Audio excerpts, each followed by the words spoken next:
ટિકિટના દાવેદારોમાં પણ મેઇન નામ મારું હતું. મારી જગ્યાએ એન કેન પ્રકારે અમુક આમ આદમી પાર્ટીના 2-5 લોકોએ પોતાના આર્થિક અને રાજકીય સ્વાર્થ માટે ભૂપતભાઈ ભાયાણીને ટિકિટ આપેલી. ત્યારબાદ પણ મેં આમ આદમી પાર્ટી સાથે સતત જોડાઈ દિવસ રાત આખા સૌરાષ્ટ્ર ઝોનમાં પાર્ટી ઊભી કરવા માટે મહેનત કરેલી. એ 2-5 વ્યક્તિઓએ પોતાના અંગત આર્થિક અને રાજકીય લાભ માટે ટિકિટો વેચેલી છે. એટલે ગોપાલભાઈ ઇટાલિયાની વાત કરતા હોય આપ, તો હું એમ કહું છું કે એ આ વિસ્તારમાં આ ઇલેક્શન પહેલાં ક્યારેય આવેલા નથી, ક્યારેય સંગઠનનું કામ કરેલું નથી. નમસ્કાર, ગુજરાત તકમાં આપનું સ્વાગત છે. આવતીકાલે વિસાવદર વિધાનસભાની ચૂંટણીનું પરિણામ છે. તે અગાઉ અમે આજે વિસાવદર આવ્યા છીએ, અહીંના લોકોને મળી રહ્યા છે. તે વચ્ચે આપણી સાથે એક ખાસ મહેમાન ઉપસ્થિત છે. આપણી સાથે છે હિતેશ વઘાસિયા. પહેલાં તો હિતેશભાઈ, ગુજરાત તકમાં આપનું સ્વાગત છે. ખૂબ ખૂબ આભાર આપનો અને ગુજરાત તકનો મારા વતી લોકોને પણ વિસાવદર વિધાનસભાની જનતાને પણ પ્રણામ. હિતેશભાઈ, પહેલાં તો આપનો પરિચય આપો કે આપની સફર કેવી રીતના ચાલુ થઈ, પહેલાં આપ શું કરતા હતા અને રાજનીતિમાં કઈ રીતે? મારું નામ હિતેશ પ્રેમજીભાઈ વઘાસિયા. મારું મૂળ નેટિવ વિસાવદર તાલુકાની બાજુનું પ્રેમપરા ગામ છે. નાનપણથી પ્રેમપરા ગામની અંદર ઉછેર થયેલો અને હાયર એજ્યુકેશન માટે બહાર ગયેલો. ત્યારબાદ હાયર એજ્યુકેશન પૂરું કરી અને હું અહીંયા વિસાવદરની આસપાસ જ મારી પ્રેક્ટિસ કરેલી. એ ઉપરાંત છેલ્લા 9 વર્ષથી હું ભેસાણ તાલુકામાં અને ભેસાણ પ્રોપરમાં રહું છું. ભેસાણ પ્રોપરમાં પણ હું અત્યારે પ્રેક્ટિસ કરી રહ્યો હતો. રાજકીય સફરની વાત કરીએ તો છેલ્લા 5 વર્ષથી 2021થી હું આમ આદમી પાર્ટી સાથે જોડાયેલો હતો. અને જોડાવા પાછળનું એકમાત્ર કારણ એવું હતું કે એમની વિચારધારાથી જે તે વખતે હું પ્રેરિત થઈ અને આમ આદમી પાર્ટીમાં મેં રાજકીય રીતે શરૂઆત કરી. એની પહેલાં હું કોઈ પણ રાજકીય પક્ષ સાથે જોડાયેલો ન હતો અને રાજકીય પક્ષ સાથે જોડાયા તન મન ધનથી આમ આદમી પાર્ટીને ઊભી કરવા માટે અમારા વિસ્તારમાં આમ આદમી પાર્ટીની વિચારધારાને ગામડે ગામડે અને લોકો સુધી પહોંચાડવા માટે અથાગ મહેનત કરેલી છે અને આમ આદમી પાર્ટીનું અહીંયા પ્લેટફોર્મ બનાવ્યું. 2022માં ટિકિટના દાવેદારોમાં પણ મેઇન નામ મારું હતું. મારી જગ્યાએ એન કેન પ્રકારે અમુક આમ આદમી પાર્ટીના 2-5 લોકોએ પોતાના આર્થિક અને રાજકીય સ્વાર્થ માટે ભૂપતભાઈ ભાયાણીને ટિકિટ આપેલી.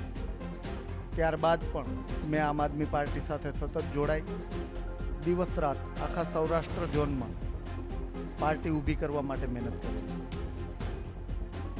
અચ્છા, આપ કહો છો કે આટલા વર્ષોથી આપ આમ આદમી પાર્ટીમાં જોડાયેલા છો અને 2022માં પણ આપને ટિકિટની વાત થઈ હતી અને હાલ પણ ટિકિટની વાત કરવામાં આવી હતી. શું આપની કોઈ રાષ્ટ્રીય નેતા સાથે મુલાકાત થઈ છે કે રાષ્ટ્રીય નેતા સાથે વાત થઈ છે આ બાબતે? 2022માં જ્યારે મારી જગ્યાએ ભૂપતભાઈ ભાયાણીનું નામ ડિક્લેર થયું ત્યાર પછી હું પ્રદેશ કક્ષાના નેતા અને રાષ્ટ્રીય કક્ષાના નેતાઓને પણ મળેલો અને મેં એમને આ વાતથી વાકફ કરેલા કે ભાઈ આવું નહીં ને આવું બનશે ફ્યુચરમાં. તમે અત્યારે ખોટા માણસને ટિકિટ આપી રહ્યા છો, આવી કન્ડિશન ફ્યુચરમાં થશે. છતાં પણ ત્યારે મારી વાત એટલી ધ્યાનમાં ન લેવામાં આવી. 2022ની વાત કરી રહ્યા છો કે તે વખતે વાત કરી રહ્યો છું. ત્યારબાદ હું રાષ્ટ્રીય કક્ષાના નેતાને પણ મળેલો. ત્યારે એમણે મને આશ્વાસન અને સાંત્વના આપેલી કે ભાઈ જે થઈ રહ્યું છે એ કંઈ વાંધો નહીં, અત્યારે તમે મહેનત કરો, નેક્સ્ટ ટાઈમ જ્યારે ઇલેક્શન આવશે ત્યારે તમને ટિકિટ આપવામાં આવશે. આવી બાહેંધરી આપી હતી. જે તે વખતે એવી વાત હતી કે ભાઈ સર્વેમાં જે લોકોનું નામ આગળ હોય, જેમણે પાર્ટી ઊભી કરવામાં દિવસ રાત મહેનત કરી હોય, જેની છબી સ્વચ્છ હોય, આવા લોકોને 22માં ટિકિટ આપવાની વાત હતી. પરંતુ એ વિચારધારા પ્રમાણે કંઈ પણ થયું નહીં. ઉપરાંત હું ખાલી મારા વિધાનસભા વિસ્તારની કે મારી ટિકિટની વાત નથી કરતો. આપ પોતાના જનતાને હું કહેવા માગું છું કે તમે પણ થોડું વિચારો કે જુનાગઢ જિલ્લાની 5 વિધાનસભા છે. 5માંથી એક પણ વિધાનસભામાં આમ આદમી પાર્ટીના પાયાના કાર્યકરને ટિકિટ આપવામાં નથી આવી. 3 ભાજપમાંથી આવેલા, 2 કોંગ્રેસમાંથી આવેલા, આવા લોકોને ટિકિટ ફાળવણી કરી દેવામાં આવી. એ ઉપરાંત પણ ત્યાર પછી પણ અમને એવું હતું કે નહીં ભાઈ પાર્ટી અને જનતા માટે આપણે કંઈક સારું. ભાઈ 2022ની વાત કરીએ તો ભૂપત ભાયાણીને ટિકિટ શા માટે આપવામાં આવી? હું આક્ષેપ નથી કરતો, હું ચોખ્ખું કહી રહ્યો છું કે 2022ની જે ટિકિટોની વહેંચણી થઈ છે એ 2-5 વ્યક્તિઓએ પોતાના અંગત આર્થિક અને રાજકીય લાભ માટે ટિકિટો વેચેલી છે. એટલે કે પ્રદેશ કક્ષાએ કંઈક ગડબડ થઈ હોય અને બીજા ઉમેદવારને ટિકિટ મળી ગઈ. એ તો હવે તમે ને હું બે રાજકીય વાત કરીએ છીએ એટલે તમે પણ સમજી શકો ને આ જનતા પણ એટલી ભોળી નથી કે ન સમજી શકે. અને હું તો સીધું પણ કહું છું, ઘણી વખતે મેં નામ પણ લીધા છે કે આવા લોકોની રાજકીય મહત્વકાંક્ષાના હિસાબે અત્યારે આમ આદમી પાર્ટીનું સંગઠન પણ દુઃખી થયેલું છે. આમ આદમી પાર્ટીના જે પાયાના કાર્યકરો છે એ પણ દુઃખી છે. અને આમ આદમી પાર્ટીની વિચારધારાથી જે સંકળાયેલા હતા ને જે લોકોને એવું લાગતું હતું કે ભાઈ ગુજરાતમાં આમ આદમી પાર્ટી કંઈક નવું કરશે કે સારું કરશે, એવું કંઈ અત્યારના ચિત્ર પ્રમાણે દેખાતું નથી. હિતેશભાઈ, આપણે લસ્સી પીતા પીતા વાત કરીશું. હિતેશભાઈ, આપણે વધુ વાત કરીએ તો 2022માં ભૂપત ભાયાણીને ટિકિટ આપવામાં આવી, ત્યારબાદ તેઓ થોડા સમયમાં ભાજપમાં જોડાઈ ગયા. એટલે કે આ વખતે આમ આદમી પાર્ટીને એવું હોય કે આ વખતે કોઈ મજબૂત ઉમેદવારને ટિકિટ આપવામાં આવે, કારણ કે ભૂપત ભાયાણી આમ આદમી પાર્ટીમાંથી જીતે છે. એક તો 2022માં 5 ધારાસભ્યો આપના ચૂંટાઈને આવે છે, તેમાંથી આ રીતના ધારાસભ્ય રાજીનામું આપી દે અને ભાજપમાં જોડાય, તો ક્યાંક ને ક્યાંક પ્રદેશ કક્ષાએ એવું હોય કે આ વખતે મજબૂત ઉમેદવારને ટિકિટ આપીએ તો એ કદાચ ભાજપમાં ન જોડાય અને ભાજપને હંફાવે તેવા ઉમેદવારને ટિકિટ આપવામાં આવી હોય. એ વિશે તમે શું? એના વિશે હું એક જ વાત કહીશ કે મજબૂત કેને કહેવાય? જે માણસે સ્થાનિક કક્ષાએ લોકોના કામ કર્યા હોય, લોકોની સાથે આત્મીયતાથી જોડાયેલા હોય. અહીંયા સ્થાનિક ઉમેદવાર તરીકે હું બધી રીતે સક્ષમ હતો. સ્થાનિક હતો, બંને તાલુકામાં પ્રભુત્વ હતું. એ ઉપરાંત લોકોના કામ કરેલા છે, લોકોની લાગણી સાથે દિલથી જોડાયેલો છું. અત્યાર સુધીની મારી રાજકીય સફરમાં કોઈ પણ માણસ કે કોઈ પણ વ્યક્તિ એવું દાગ ન લગાવી શકે કે ભાઈ આ માણસમાં આ ખામી છે. એ ઉપરાંત હું તમને વાત કરું કે મજબૂત એટલે શું?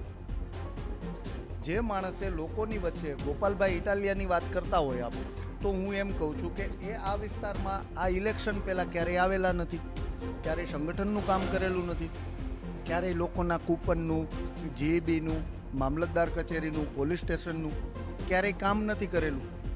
આ વિસ્તારમાં ક્યારેય એમના આટાફેરા નહોતા, તો એને આપણે મજબૂત કઈ રીતે ગણી શકીએ?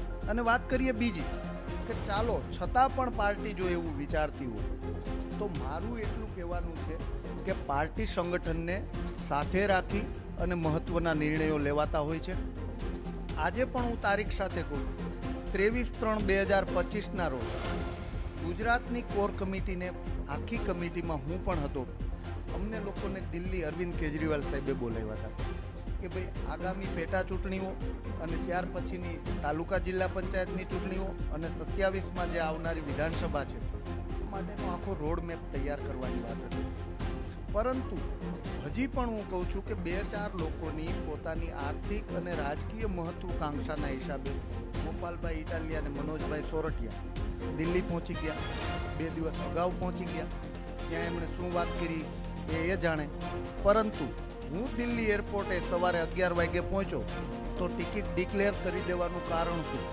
એમને ક્યાંક ને ક્યાંક ડર હતો કે આણે સંગઠન ઊભું કરેલું છે, સ્થાનિકમાં સારો એવો સર્વે આવે છે, લોકો આમને ચાહે છે, તો જો આ કેજરીવાલ સાહેબને મળશે તો એમને પોતાના ભવિષ્યની ચિંતા હતી. એટલે મને દિલ્હી પહોંચતા પહેલાં એ લોકોએ સવારે 11 વાગે ટિકિટનું ડિક્લેરેશન કરી દીધું. એટલે આમ કહીએ તો પાર્ટીનો નિર્ણય નહોતો, પણ સ્વયં ઘોષિત, આપણે એમ કહીએ ને કે પોતે જ પોતાને ઉમેદવાર તરીકે જાહેર કરી દીધા.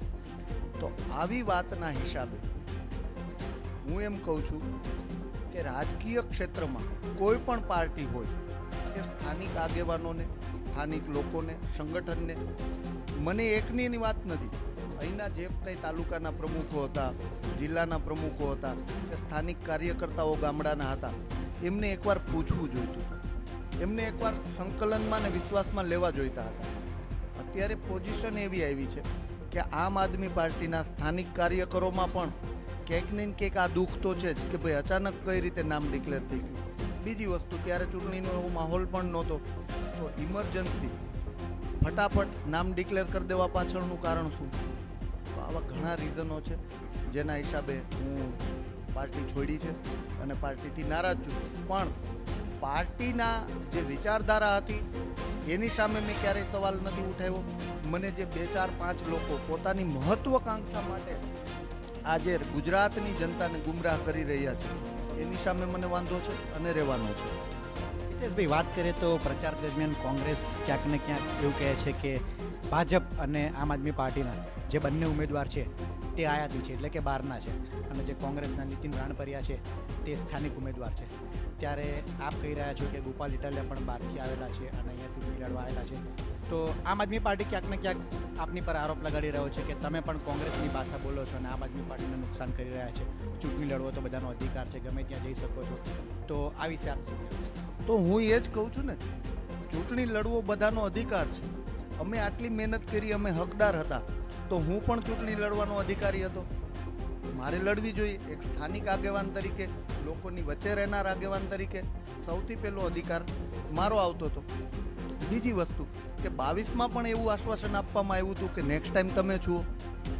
તો પાર્ટી વારંવાર જ્યારે ભૂલ કરતી હોય તો પાર્ટીની આંખ ખોલવા માટે, અને લોકશાહી દેશ છે, લોકશાહી દેશમાં કોઈ પણ લોકો ચૂંટણી લડી શકે, તો મને એવું લાગ્યું કે એક અપક્ષ ઉમેદવાર તરીકે, એક શિક્ષિત ઉમેદવાર તરીકે, એક સ્થાનિક ઉમેદવાર તરીકે, લોકોની લાગણી જે સમજી શકે એવા ઉમેદવાર તરીકે મારે અહીંયા વેદનાની ડાયરી લખવાની જરૂર ના પડે.